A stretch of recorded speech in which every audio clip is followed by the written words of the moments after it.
weet, 'n mens wil soms dinge wegsteek.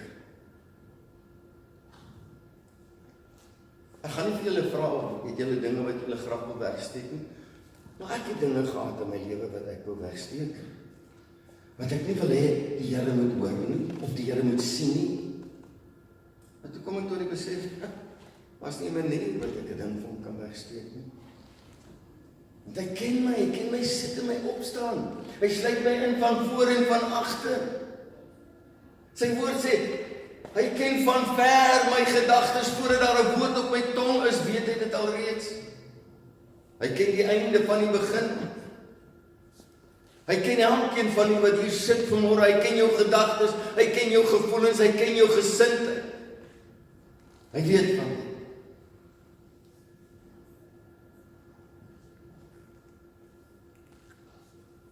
Nou, hierdie gaan nou 'n bietjie moeilik klink, maar kom ons gaan. In the passage which follows, dit is wat hier opvolg. Paul defines the person of Christ, claiming him the absolute supremacy. For what? In relation to the universe and the natural creation. Christ is supreme in the universe and in the natural creation, all of creation. He is supreme. Amen. Secondly, in relation to the church, he is the new moral creation. And he then combines the two. Paul then combines the two. In order that all things, that he might have preeminence, explaining this twofold sovereignty by the absolute indwelling of the pleroma, that's a Greek word, julle weet, beteken fullness, die volheid, die algehele volheid in Christus, and showing how, as a consequence, the reconciliation and harmony of all things must be effected in him. What am I talking about? Christ, God in Christ, reconciled, het gereconcilieer alle dinge, all things in heaven and on earth in Christ. We were brought in balance. Whew. Now Paul declares that Christ is the life of every believer. Hy het gesê, Christus is my lewe. Maar nou kom hy en hy sê, Christus is ons lewe. U en my lewe. En ons gaan daar kyk, hy sê nou, hier's 'n paar dinge wat kom. In die eerste plek sê hy, dat ek net hier so lees, dis nie op die skyfie nie. Kolossense 3 vers 4, 3 verse 4.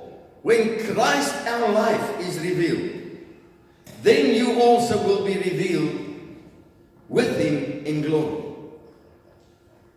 Vincent says of this, your new spiritual life is no longer in the sphere of the earthly and sensual, but it is with the life of the risen Christ who is unseen with God. My lewe, as Christus in my geopenbaar is, as ek hom dan ervaar as die een wat is, en wat hy is, soos wat Paulus dit vir ons sê, Christus in my, die hoop van heerlikheid, dan is hierdie lewe van my nie meer te doen met die gewone dinge van hierdie wêreld. Daar's 'n ander morele standaard in my lewe.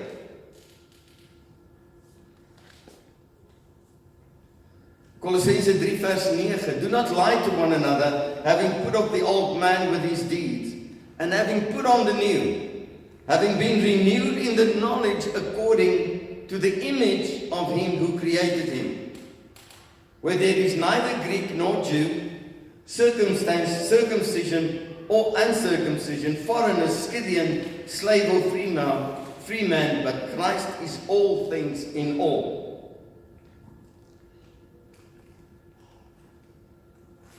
Hierdie dinge wat ons van praat. En vanoggend vroeg het ek en Wilma, ek dink ons het vanoggend daaroor gepraat op die strand ergens. Hierdie dinge wat ons van praat, kom nie van self na jou toe. Ons moet groei in die kennis van Christus Jesus. Ons moet groei in die woord, sodat wanneer ons kom met probleme, laat die woord van Christus dan ryklik in my woon. Dat wanneer ek iets moet doen, dat ek dit vanuit die waarheid van God se woord doen, en nie vanuit dit wat ek met my oor altyd hoor. Ek wil sê, moenie jou ore uitleen as 'n rubbish bin. Gaan kyk in die woord, want dit is ons standaard. Lightfoot translates, Christ is all things and in all things. Ek hou van hierdie gedeelte. Christ has dispossessed and obliterated all distinctions of religious prerogative and intellectual preeminence and social caste. Wat sê hy? Hierdie dinge wat na ons toe kom, die godsdienstige dinge wat ons na kyk. Nou ek wil vir u sê, met alle respek, Pinkster kan ook net so godsdienstig wees. Hoor my. Die dinge wat ons mee groot geword het in die Pinksterkerk kan net so 'n godsdienstige slaggat wees as enigiets anders.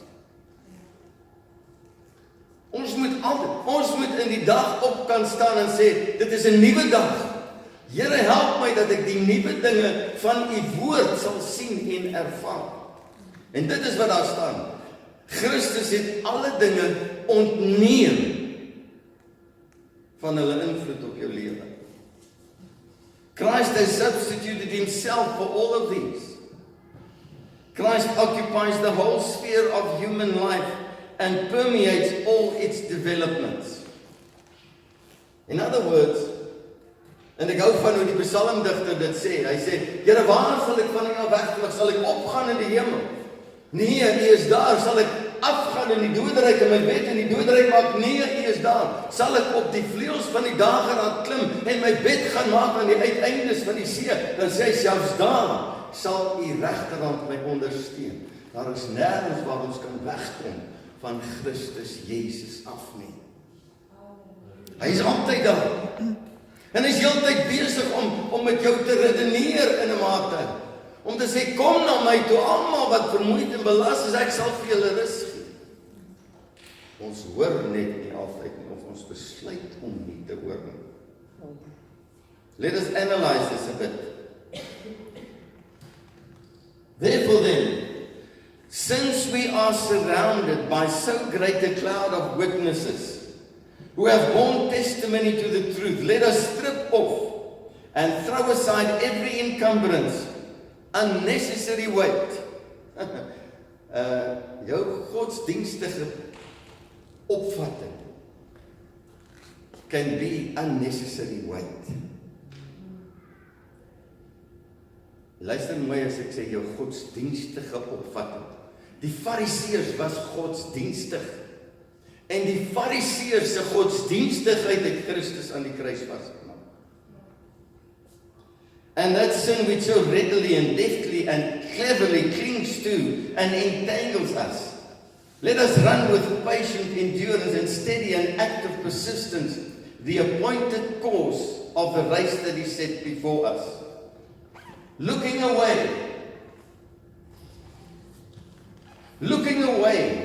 from all that will distract, looking away from the economy of this country that we are in, looking away from the economy of this world, looking away from whatever happens in this world, fixing our eyes on Jesus, who is the leader and the source of our faith, giving the first incentive for our belief, and is also its finisher, bringing it to maturity and perfection. Vestig ons oë op Jesus Christus, in Afrikaans, die beginner en die volëinder van ons geloof. Ek wil vir u sê, as jy vanmôre kom en jy sê, maar Johan, ek het nie regtig geloof nie, ek wil vir jou sê, Here Jesus is daar om jou te ondersteun om dit wel te hê. Ek kan nie glo.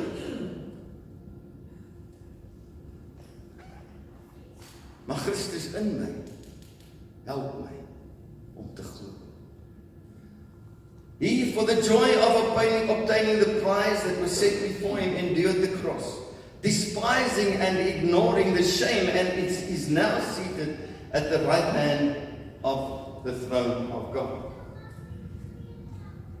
Christus in ons. Dis mos waar ons praat. Christus in my, die hoof van heerlikheid. Kom ons net kyk. Ons gaan nou klaar maak om te daag. 1 Korintiërs 1 vers 30, maar deur hom, deur wie? Deur God is julle in Christus Jesus, wat vir ons geword het wysheid. Christus is my wysheid. Christus is my geregtigheid en my heiligmaking en my verlossing. Daarom soos geskrywe is, die wat roem moet in die Here roem. Efesiërs 2 vers 14, want hy is ons vrede, hy het albei een gemaak en die middelmuur van skeiding afgebreek het. Hy is my vrede, ons het vanoggend ook gesing oor vrede. Hy is my vrede, hy is my wysheid, hy is my geregtigheid, hy is my verlossing, hy is my heiligmaking. 1 Johannes 1 vers 9, 1 Titus, waar moet ek dit sê? Paulus is 'n apostel van Jesus Christus volgens die bevel van God ons verlosser en van die Here Jesus. Christus is my hoop. Maar Christus in my is die hoop van heerlikheid vir hierdie wêreld. Wat sien die mense as hulle na jou en my kyk? As hulle na jou en my luister? Hoor hulle al die probleme van hierdie wêreld? Of hoor hulle, Christus in my is die hoop van heerlikheid? Christus is my hoop. In Johannes 1 vers 9 sê dit, hy is die waaragtige lig. 1 Korintiërs 1 vers 24, hy is die krag van God, en weer dan sê hy is die wysheid van God. Dan kom hy in Kolossense 2 vers 9, hy sê, want in hom Christus woon al die volheid van die Godheid, liggaamlik. As ons net daai gedeelte kan, as ons koppe om dit kan kry, want in Christus Jesus woon al die volheid van die Godheid liggaamlik. En waar woon Jesus Christus? Hy woon in my, met al die volheid van die Godheid in hom, in my. Maak het van my 'n besonderse persoon? Nee. Dan maak maar, it makes of me a vehicle, a container only, want weet julle nie dat julle liggame is die tempel van die Heilige Gees nie. Die Heilige Gees woon in ons, Christus woon in ons.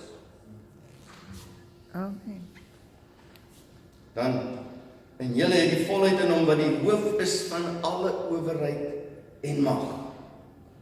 'n Mens kan baie vinnig deur al hierdie versies gaan en dit deurlees sonder om die betekenis regtig daarvan te besef en die implikasies daarvan te besef.